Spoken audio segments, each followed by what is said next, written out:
Hello friends, it is Miss Natalie. I am back with the next step in our landscape painting the background. I forgot to mention with the sketch that I am working with watercolor paper. It's a nice heavier kind of paper that takes paint really well, especially since the paint that we have, some of it is a little bit chunky and needs to be thinned out a lot.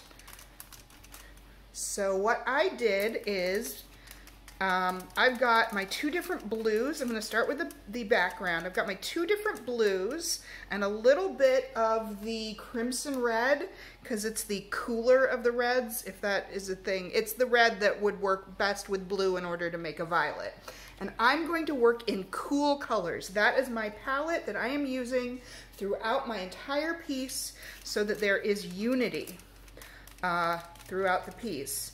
So I took just a good old-fashioned paper plate, put some aluminum foil on top of it, squeezed out my paint, and I am ready to start with the background. So I'm going to just lay in some blue,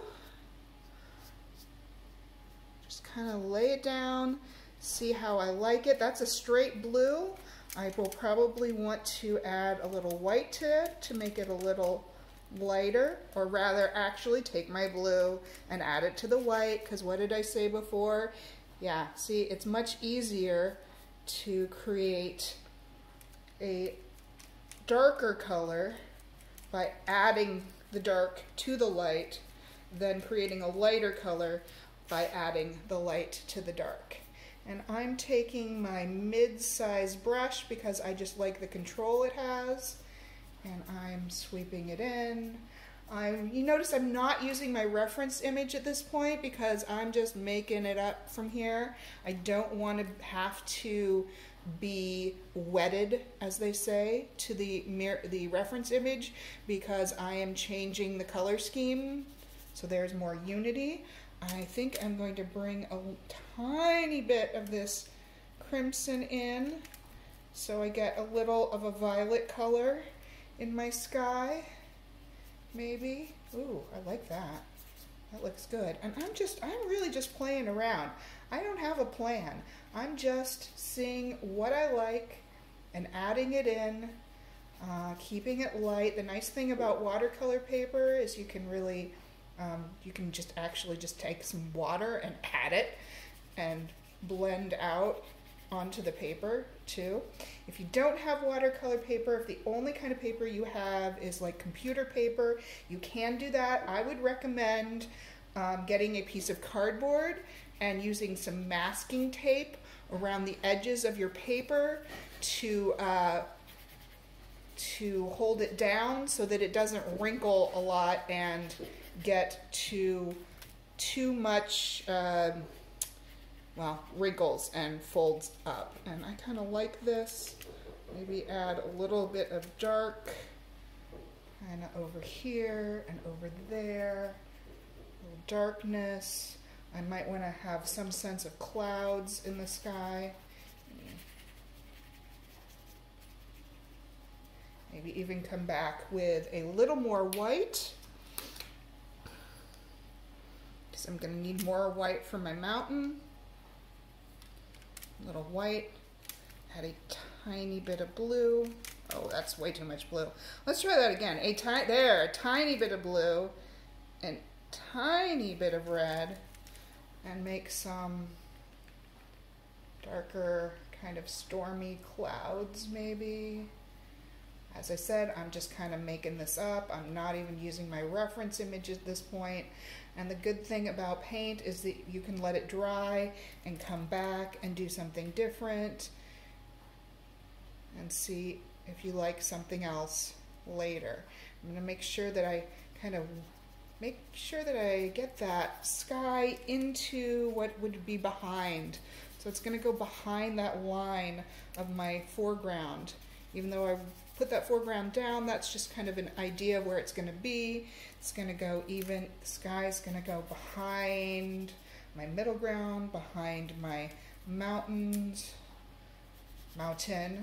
so that when I next step I lay in the mountain, it looks like it's natural and not like there's an outline of sky around the mountain, which is what I'm going to do now. And I'm going to actually take a tiny bit of black. So it's a lovely gray. And I'm going to add the black and the blue to my white so I can get Mount Hood. And I am looking a little bit at my reference image, just looking to see where the shadows might be. This is a little thin paint. I may need to come back with a thicker, darker paint. Go lay that in. I've got some shadows over here, laying the dark parts in. I think I will start with maybe the lighter parts. We're going to have this. This is Mount Hood, maybe not in the winter time, but more in the spring where there's not a whole lot of snow left on the mountain. Or no, not the spring, the summer. Summer is when there's not as much snow left on the mountain. We still have snow in the spring.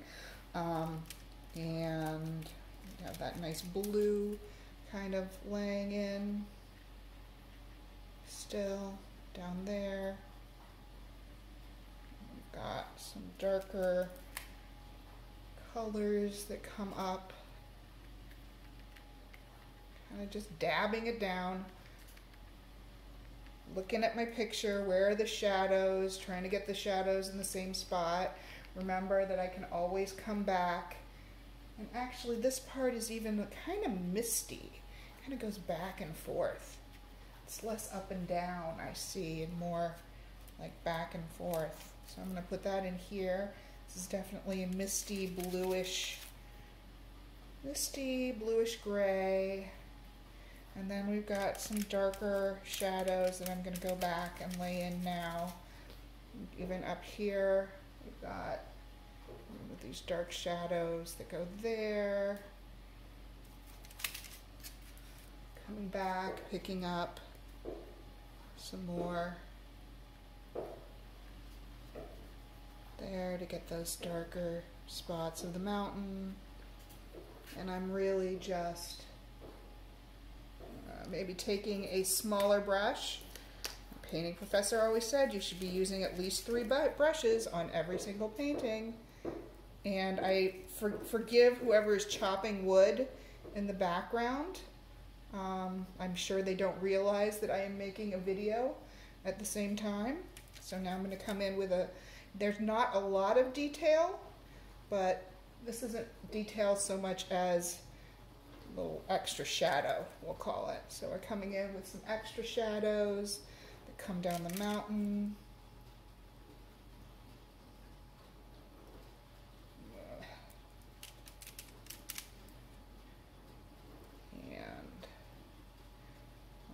And I'm not completely satisfied with that, so I can change it.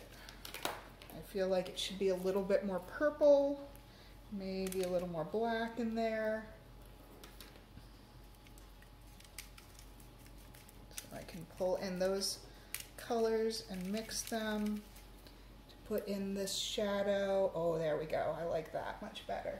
Not really, this is darker than my reference image, but you know, I can also work out of my imagination. Yeah, now we're talking with shadows. I like that. I like this shadow and that shadow, and get a sense with the shadows, and then even this in here, this lovely kind of misty shadow that goes across.